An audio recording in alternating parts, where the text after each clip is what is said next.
भावार्थ इस मंत्र में वाचक् लुप्तोपमा अलंकार है। जो किसी को नहीं मारता उसको मारने की इच्छा कोई नहीं करता। जो पुरुष बहुत शास्त्रों को पढ़ने और सुनने की इच्छा करता है वह अति बुद्धिमान होता है। जो जैसी भावना से प्रजा में बर्ताव रखता है उसके साथ प्रजा भी उसी भावना से बर्ताव रखती है। भावार्थ जब मनुष्य विद्वानों की विद्या पदवी को प्राप्त होते हैं तभी उनके मनोरथ पूर्ण होते हैं। भावार्थ विद्वान मनुष्यों को चाहिए कि जैसे बुद्धिमान विद्वान सृष्टि और आत्मा की विद्या ग्रहण करने के लिए प्रयत्न करते हैं वैसे ही विद्या वृद्धि के लिए प्रयत्न करें।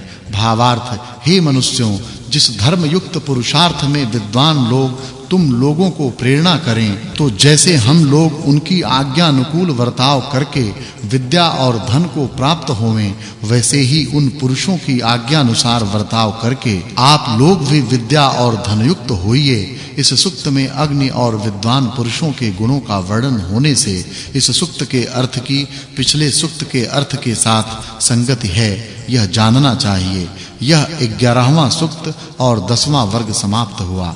अब 9 ऋचा वाले 12वें सूक्त का आरंभ है। उसके प्रथम मंत्र में अध्यापक और उपदेशक का विषय कहते हैं। भावार्थ हे अध्यापक और उपदेशक पुरुषों जैसे वायु और सूर्य संपूर्ण जगत के रक्षा कारक हैं वैसे ही विद्या और उत्तम शिक्षा से संपूर्ण जगत के रक्षक होइए। फिर उसी विषय को अगले मंत्र में कहा है। भावार्थ हे अध्यापक और विद्योपदेशक लोगों जो पुरुष विद्या के उपदेश ग्रहण करने के लिए आप लोगों के शरण आवें उनकी जैसे वायु सूर्य जगत की रक्षा करते हैं वैसे निरंतर पालना करो।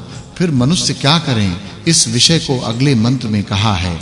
भावार्थ मनुष्यों को चाहिए कि मूर्ख लोगों का संग त्याग के और विद्वानों का संग करके उत्तम आचरण करने से इस संसार में ऐश्वर्य का संग्रह करके सदा ही आनंद युक्त रहें। अब राजधर्म विषय को अगले मंत्र में कहा है। भावार्थ इस मंत्र में वाचक् लुप्तोपमा अलंकार है। जो राजा लोग शत्रुओं के जीतने और शत्रुओं से नहीं हारने वाले न्यायकर्ता पुरुषों का सम्मान पूर्वक स्वीकार करते हैं उनका सर्वदा विजय होता है। भावार्थ इस मंत्र में वाचक् लुप्तोपमा अलंकार है। जो पुरुष पृथ्वी आदि पदार्थों के गुण कर्म स्वभावों को जानते हैं वे ही युद्ध और न्यायाचरण कर सकते हैं। भावार्थ सभाध्यक्षादि मनुष्यों को चाहिए कि परस्पर एक सम्मति से दुष्ट पुरुषों को उत्तम स्थानों से दूर कर और श्रेष्ठ पुरुषों का सत्कार करके धर्म पूर्वक व्यवहार से राज्य प्रबंध करें। फिर मनुष्य क्या करें इस विषय को अगले मंत्र में कहा है। भावार्थ इस मंत्र में वाचक् लुप्तोपमा अलंकार है।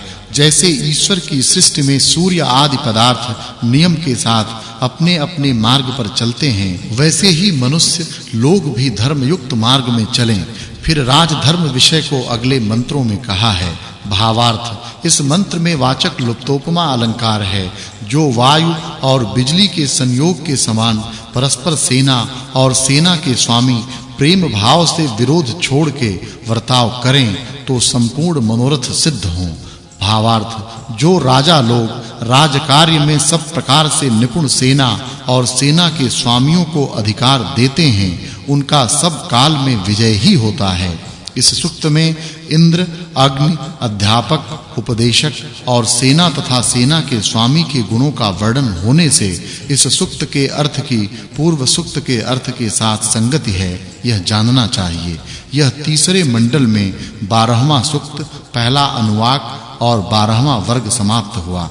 अब 7 ऋचा वाले 13वें सूक्त का आरंभ है। उसके प्रथम मंत्र में विद्वान लोग क्या करें इस विषय को कहते हैं। भावार्थ इस मंत्र में वाचक् लुप्तोपमा अलंकार है।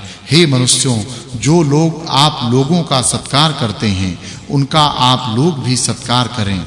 जैसे विद्वजन विद्वान पुरुषों से विद्या युक्त शुभ गुणों को ग्रहण करते हैं उन विद्वान जनों की आप लोग भी सेवा करें और हम लोगों को उत्तम गुण प्राप्त हों ऐसी इच्छा करो।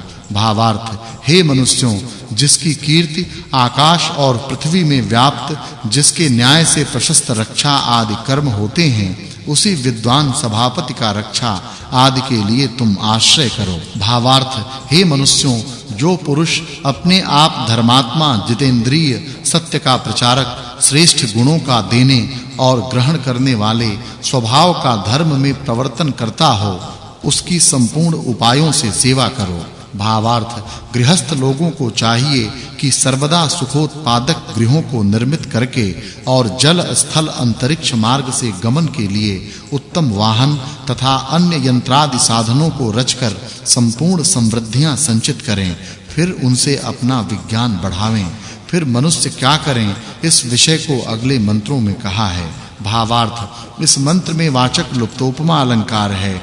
हे मनुष्यों, आप लोगों को इस संसार में श्रेष्ठ पुरुषों का आश्रय करना, दुष्टों का संग त्यागना, विद्या धन की वृद्धि करनी और विद्या विनय से युक्त राजा का सेवन करना योग्य है, ऐसा समझो। भावार्थ, मनुष्यों को चाहिए कि विद्वानों के शरण जाके प्रथम से ब्रह्मचर्य विद्या आदि का ग्रहण, तदनंतर धन ऐश्वर्य की वृद्धि के उपाय की प्रार्थना करें और फिर धन को प्राप्त होके उत्तम विद्यावान पुरुषों और श्रेष्ठ मार्ग में खर्चें।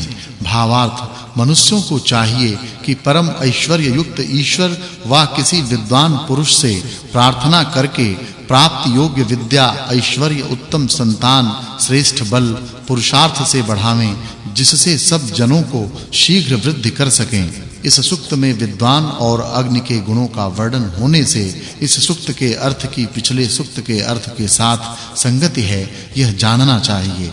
यह 13वां सूक्त और 13वां वर्ग समाप्त हुआ। अब 7 ऋचा वाले 14वें सूक्त का आरंभ है। इसके प्रथम मंत्र से शिल्प विद्या विषय को कहते हैं। भावार्थ, जो मनुष्य पदार्थ विद्या में कुशल होकर हाथ की कारीगरी से यंत्र कला सिद्ध करके बिजली से चलाने योग्य वाहनों को रचें, तो वे अत्यंत सुख को प्राप्त होवें। अब पढ़ने पढ़ाने रूप विषय को अगले मंत्र में कहा है। भावार्थ, जैसे विद्यार्थी लोग नमस्कार आदि सेवा से अध्यापकों को प्रसन्न करें, वैसे अध्यापक लोग उत्तम शिक्षा रूप विद्या दान से विद्यार्थियों को प्रसन्न संतुष्ट करें। मनुष्यों को नियम का आश्रय करना चाहिए, इस विषय को अगले मंत्र में कहा है। भावार्थ, हे मनुष्यों, जैसे ईश्वर से नियत की संध्या और प्रातः समय की वेला नियम से वर्तमान हैं और जैसे चतुर कारीगरों से बनाए गए कला यंत्रों से युक्त वाहन नियम सहित आते जाते हैं, वैसे ही अपने आप नियम पूर्वक वर्ताव करके नियत यानों को रच के अपनी इच्छा अनुकूल व्यवहार को उत्तम प्रकार सिद्ध करें। फिर मनुष्य क्या करें, इस विषय को अगले मंत्र में कहा है। भावार्थ, जो मनुष्य अग्नि आदि पदार्थों से विद्या द्वारा उपकार ग्रहण करें, तो वे परस्पर मित्रों के तुल्य सुख भोग करें।